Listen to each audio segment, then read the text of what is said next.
2. Antecedentes. 2.1. Antecedentes externos.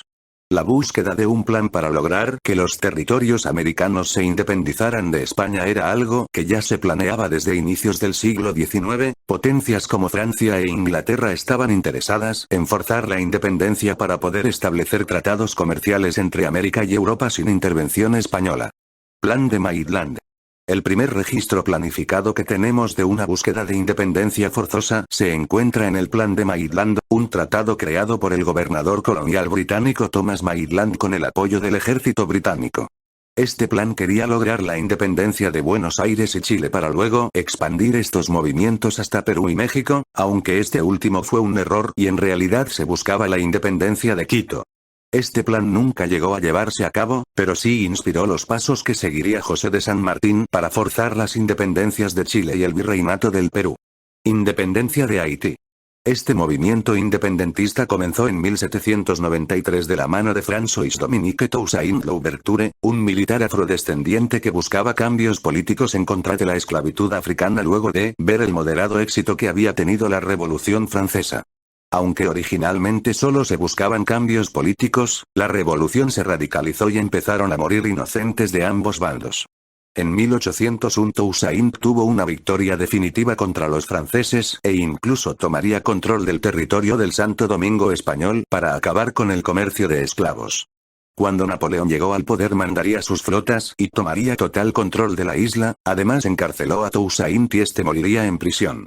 Lejos de acabar con el problema, esto solo logró que se formaran movimientos independentistas liderados por Jean-Jacques Dessalines, quien conseguiría expulsar el poder francés de Haití de una vez por todas.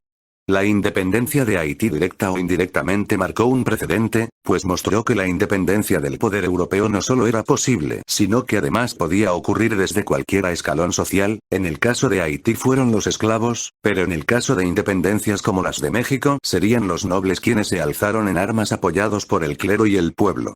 José Bonaparte en el trono español, 1808. En el año 1807 se firma el Tratado de Fontainebleau entre Carlos IV de España y Napoleón, en el cual se permite al ejército francés pasar por territorio español para invadir Portugal, que en ese momento era aliado de Inglaterra y por ende enemigo de Napoleón.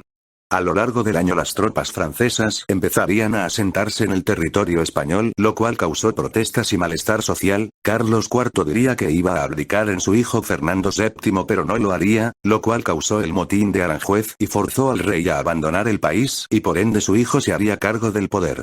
Para que Fernando VII pudiera ser considerado un rey legítimo se requería un apoyo imperial y en ese momento el emperador era Napoleón. Él citaría a Fernando VII y a su padre en Bayona donde los encierra y obliga a ambos monarcas a abdicar para dejar el cargo de rey de España a su hermano José Bonaparte. De esta manera en el año 1808, José I se proclama rey de España, hecho que no gustará ni a España ni a sus virreinatos americanos. 2. Antecedentes internos. Intento de independencia de Indio Mariano. En el año 1801 llegaron varias cartas a distintos grupos de caciques indígenas de Tepic para alzarse en rebelión contra España y colocar a Mariano I como rey de las Indias. Aunque sí hubo revueltas de indígenas, fueron fácilmente sosegadas por las autoridades novohispanas. No se sabe nada sobre este tal Mariano I, y es posible que solo sea una inversión para simbolizar a un líder que invitaba a la independencia, pero este levantamiento apoyado en figuras católicas, Indio Mariano significa Indio de María, sería el precedente más antiguo de un intento de independencia. Reconocimiento nacional. Después de que llegara la noticia del ascenso de José I al poder en la península, en Nueva España y el resto de virreinatos españoles se formaron juntas, todas bajo el mandato de la Junta General Suprema, que buscaba representantes tanto en América como en España.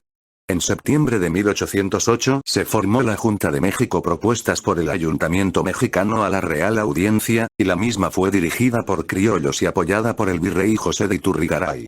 Esta junta también contaba con ideas liberales que buscaban mayor autoridad y posibilidades para ocupar cargos administrativos. Aunque nunca se propuso la independencia, su corriente de pensamiento más cercana al francés hizo que el poder realista la acusara de traición y la disolviera, encarcelando a algunos de sus miembros principales, entre ellos el virrey. Al final el virrey Pedro de Garibay sería nombrado por los realistas. Él no solo disolvería la junta, también formaría un cuerpo militar que persiguió a los miembros. Conjura de Valladolid. Aunque para el año 1809 los virreinatos obtuvieron representación en el poder popular de la península, este representaba Nueva España en su conjunto y no a nivel provincial, como sí pasaba en el caso de España. Esto ocasionó protestas, pero España se apoyó en dos casas. La Inquisición, que verificó el poder legítimo del rey y no de los territorios virreinales, y el origen legislativo del virreinato, que eran las leyes de Indias, no la construcción que avala la autoridad autonómica. En este panorama es cuando el 21 de diciembre de 1809 se planifica en Valladolid, actual Michoacán, un golpe en contra del gobierno virreinal para establecer la independencia total de Nueva España del poder peninsular. Ese golpe hubiera sido llevado a cabo por criollos apoyados por milicias locales, libertos, negros e indígenas, de no ser porque fue detenido en tiempo y la asociación disuelta. Aunque el virrey terminaría liberando a muchos de los implicados para evitar polémicas. Aunque este golpe nunca llegó a darse, fue el primer intento de independencia y causó que las autoridades españolas que quedaban en Cádiz buscaran remodelaciones sociales que no incitaran a la independencia, ninguna de ellas se logró con éxito. 3. 4. Consumación de la independencia. Restauración del régimen constitucional. En el año 1820 se obliga a Fernando VII a aceptar la nueva constitución liberal y dichas ideas llegaron hasta los virreinatos. Por ello el cargo de virrey se pierde y muchos nobles independentistas son perdonados cuando aceptan la legitimidad de la construcción. Sería el propio gobierno quien empezaría a conspirar en contra del poder liberal, incluso apoyaría la independencia si eso suponía alejarse de estos ideales. Así llega al poder el mandatario Agustín de Iturbide, nombrado por el virrey. Plan de Iguala. Entre Iturbide y Vicente Guerrero, negocian la paz, se vuelve un país independiente y monárquico. Para la unión había tres garantías: catolicismo, unión e independencia. Tratados de Córdoba entre Juan I de O'Donoghue, que por problemas de ultramar no puede comunicarse con España, y Agustín de Iturbide, él es el último poder liberal que cae. Imperio mexicano. Fernando VII no quiere ser rey porque vería limitados sus poderes soberanos, también se le ofrece al infante Carlos Luis de Borbón, renunció, por ello se negoció la paz y Agustín se hace emperador el 28 de septiembre de 1821 con todo el territorio de Nueva España que poco a poco irá perdiendo. 4. 1. Instalación de la República. Ideas confederadas. El gobierno de Iturbide duraría poco, su sistema pasó por crisis económicas, cerró congresos y bancos, por la inestabilidad florecieron los ideales en contra de su imperio, para finales de marzo de 1823 el imperio mexicano cae. En 1823 la Diputación Provincial de Yucatán forma la República Federal con ideales liberales. Buscaban con esto estados como repúblicas independientes que solo se apoyarían para la unión y defensa. La nobleza indígena también se vio afectada, las repúblicas de indios desaparecen entre 1820 y 1824 por influencia de los ayuntamientos, aunque sigue habiendo gran parte de indios y mestizos.